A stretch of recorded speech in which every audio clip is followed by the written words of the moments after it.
Here's some notable moves from the Chiefs today. They've been busy. First, we got news that Travis Kelce plans to re-sign. They also added Super Bowl MVP Kenneth Walker and defensive tackle Khyiris Tonga. They agreed to trade corner Trent McDuffie to the Rams for 4 picks, including the number 29 pick in this year's draft. So they add more picks. They let corner Jalen Watson go to the Rams in free agency. Look at Patrick Mahomes. He's pumped about adding Kenneth Walker, and I agree he should be pumped because when you think about what their offense will look like with a player like Kenneth Walker in the fold, Lewis, what comes to mind, especially knowing that they may be a little slower out the gates getting Patrick Mahomes healthy? Yeah, look, Brett Veach, their general manager, said this at the Combine in his media availability. He said one of the number one ways we can help Patrick Mahomes is really to improve the run game. Simple as that. He's got to have somebody to turn around and hand the football off to, that even if it's not getting, Ryan, even if it's not getting 4+, which is really what the line of demarcation, like you want to get 4+ running the football, you still have a credible threat. Kenneth Walker showed you he can do that. Kenneth Walker showed you, he put the hurt on some people in the postseason with those thick lower body legs that he's got right there, and the home run speed that he has. You know what? Exactly. So it's the explosives, right? That's what they're after. They would have loved to obviously have sat there and probably thought, you know what, we can get Jeremiah Love. There's no question about it. But you know that they can't. Yeah, don't wait on that. You know that they can't. He's going to go before 9, That's right. And you know as a GM, look, you're trying to fill as many needs as possible in free agency. So the draft, you don't have to force and you let it come to you. You know what this also shows, though? It's so good to be on a great team, right? Yeah. Having those extra games in those big moments, that matters. It puts you on a stage in front of people. You're talking about for Kenneth. Yeah, for Kenneth Walker. It puts you on a stage in front of people when nobody else is playing. And when you're making people miss in the backfield, when you're turning 4-yard runs into 40-yard runs, and you're a team like the Kansas City Chiefs that say, wait, we're going to get our quarterback killed if we can't run the football. The other thing is, right, going back to Eric Bieniemy and saying we need to change the way we focus on the run game strategically. Because this run game was stale. And so I think this focus is let's protect Patrick Mahomes and give him opportunities to heal as we are still continuing to compete and try to win. I saw EB at the Combine, Eric Bieniemy. Dude is fired up. Yeah. He's fired. That may – look, I know that you can't really say, well – you know, he's not a free agent acquisition. He's coming back into the fold. He's coming back home. He's back with Andy. That may be the most important thing they've done this offseason. That's a good point. That dude going back there, he is going to crack some heads when he gets there. And that team's going to be held accountable on the offense side of the football in a way that maybe it wasn't being. Well, and I'm going to say, I know we got to go. I'm sorry, Chad. Like, that's the other thing. So many times you hear people who don't understand Eric Bieniemy talk about the fiery way he coaches, the way that he holds you accountable. Kansas City knew they lost that. Kansas City knew there wasn't someone that would get in Patrick Mahomes' face or Travis Kelce's face or that was willing to have that confrontation. This team needs confrontation. They need to get back to competing and wanting to win in a way like they have not had it. And I love going to Eric Bieniemy, but also bringing in Kenneth Walker, giving him some firepower to work with. You know that they want to win, right? And they're accustomed to winning. Now, you guys are mentioning getting that run game going in a different way. Look at this. Over these last few seasons, Patrick Mahomes has been their leading rusher. I mean, that's great. You can't have that.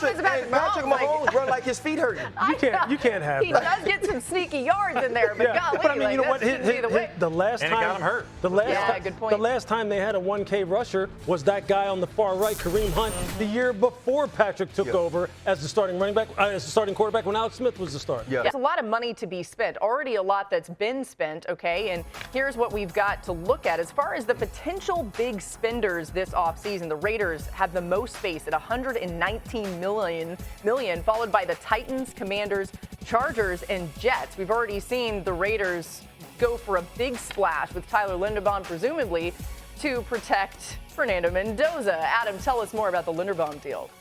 Well, it is the biggest deal given to an interior offensive lineman ever. The Raiders and Ravens were busy on Friday night sending Max Crosby to the Ravens, and now, in an indirect way, Tyler Linderbaum now goes back to the Raiders on a 3-year, $81 million deal, $27 million a year. Ask Lewis what he thinks of $27 million a year for a center. And it's interesting, his agent was Neil Cornrich, who did a deal at the outset of free agency for Kirk Loudermilk to become the highest paid center of the first year of free agency. Anyway, Jalen Naylor goes back to Las Vegas, where he's from.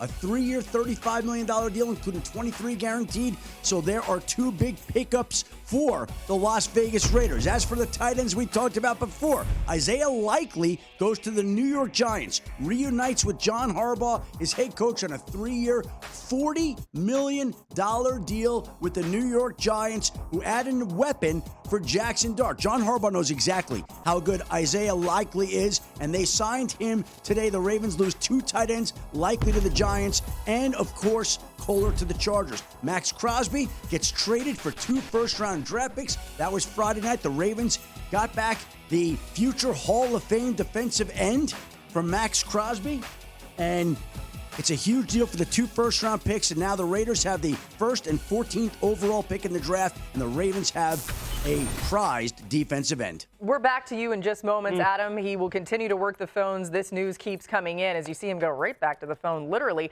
Now there's a little crossover here with the Ravens and the Raiders. You heard Adam mentioning some of it. When you think about the Max Crosby deal, first of all, we haven't had a chance to really comment on that yet. What comes to mind for what the Ravens are getting? The Ravens went out and did the obvious. This was a team that couldn't rush the passer. Yep. Like, let's be real, and that was a huge reason this defense wasn't what it had been in the past years. You couldn't get to the quarterback with 4. Now you're bringing extra pressure. Kyle Hamilton had to do everything. Yep. You go out and get Max Crosby. I'm going to steal Mike Tannenbaum's word that he loves. It is a force multiplier, and not just based on what he brings physically to the football game. Yep. The intangibles of leadership and effort, all of those things go into playing football the Ravens way.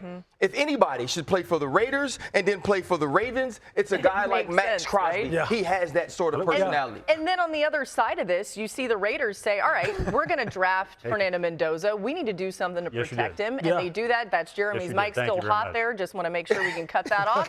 How about Jeremy's working, Adam's working. How about bringing Linderbaum in and saying this is going to be a key piece? The center is so important for a young quarterback. Yeah, right, front to back, down the middle. That's how you build your football team. Adam said, look, ask Lou what he thinks about what they paid Tyler Linderbaum at $27 million per year. Do you know who's number 2 in average per year at the center position in the NFL? It's Creed Humphrey. Guess what Creed makes? 18. So he topped this by $9 million average per year. Woo. He blew this right out of the water. My question is, him and his agent tonight are having a good time. How does that conversation go for the executives, though, when you know you're blowing the highest paid out of the water in such a way, especially for an interior offensive lineman? Yeah, I think here one, you know this, right? So it used to be in the first 24 to 48 hours of free agency, when it used to be like it kicked off at midnight. Yeah. You knew then, look, if you're going to play in that market at that time, you know you're going to be market resetters. You just are, because that's just what happens at that time. The best players come off the board the fastest,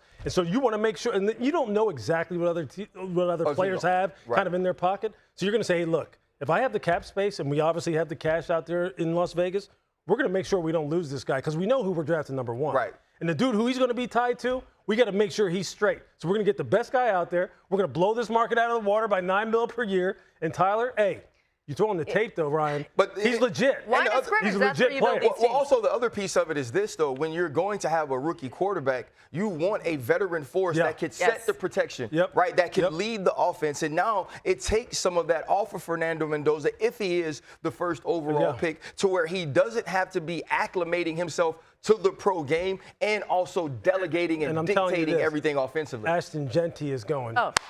Yes, sir. Lou, I mean, yes, Ashton Genty, who I still believe is an incredible running back in this game. We did not get to see what that was because he didn't have anything to run behind last year. Jeremy is back. Anything you need to share? We're going to wait.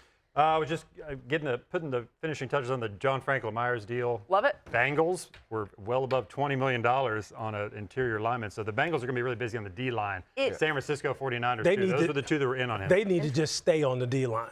Just sign everybody. In free agency, in the draft, in every possible place. Okay, and this just happened. The Titans reaching an agreement with former Saints cornerback Alontae Taylor. The breaking news from Adam Schefter. Adam, what do we know here? Laura, 3 years, $60 million, an average of $20 million a year. The Titans get a cornerback that they want. Keep in mind, they hire Robert Saleh as the head coach and they went out and signed a boatload of players, spent a lot of money today. Take a look at all the signings from Tennessee today. Alontae Taylor, Cordell Flott, John Franklin Myers, Wan'Dale Robinson, and Daniel Bellinger, both of whom reunite with Brian Daboll, the Titans offensive coordinator, the former Giants head coach, 2 Giants, and Mitchell Trubisky steps in as the former backup quarterback. And I think, if I'm not mistaken, I think Brian Daboll might have coached Mitchell Trubisky in Buffalo as well at one point in time. So a lot of familiarity there with Brian Daboll and Robert Saleh, and them spending a lot of money with all the cap space that Tennessee had. Titans very active today. You can see exactly what the Tennessee Titans are doing. We believe we have a talented young quarterback on a rookie deal. Let's build this team up as much as possible. A couple of years back, you go out and get L'Jarius Sneed. That hasn't panned out due to injury. So you add Cordell Flott, who was great last year for the New York Giants. Alontae Taylor, who could play both inside and outside. You add pass rush. I love everything they're doing, but one of the underrated signings might be Mitchell Trubisky. Right? Someone who can relay to the young quarterback, Cam Ward, exactly what Brian Daboll is communicating and be there as a support. Let's throw those names back up again if we can, guys, just as Lewis talks about the signings that they've made. Seems like it's very strategic, too, to Ryan's point about filling some key holes. Yeah, look, we say this all the time, right, that in the NFL, it's not just about talent acquisition, it's about team building, right? So Ryan is pointing out that these are strategic acquisitions because they make sense. It's like pieces in a puzzle. The quarterback room has to be constructed the right way. Cam Ward needs a guy who he's going to say, look, you've been through the fire, you've had some starts, you've had some ups, and you had some downs. That's Mitchell Trubisky's career. I'm going to respect you. At the same time, you know I'm the guy. I'm going to be the guy. But see, that has the potential to have a great relationship. On the defensive side, Robert Saleh obviously has a vision for how he wants to play defense. If you've ever watched Alontae Taylor play, you'll know that's exactly the kind of dude he's talking about. Inside, outside dude that will knock your head off. Yes. I love the marriage, Great blitzer, too. Defensive-minded head coach with a young, talented quarterback. It sounds like, oh, don't you want the offensive guy? But a lot of times this ends up working out. Jeremy, you had something to add? Well, the Titans had nearly $100 million in cap space. Like, they had to get busy today, knowing that let's fill some needs, maybe even some second-tier needs where we get them, and then at the draft we can take the bigger swings that we want to surround Cam Ward with more. I still think they can get an outside receiver. Maybe they go Jeremiah Love in the draft, get a running back. Like, the possibilities are endless. Also, watch linebacker for them as well. They wanted Tremaine Edmonds, who I believe just signed with the New York Giants. Quincy Williams, they have familiarity with him from the Jets. So they could be there you go. They have the 4th overall pick. Tennessee does.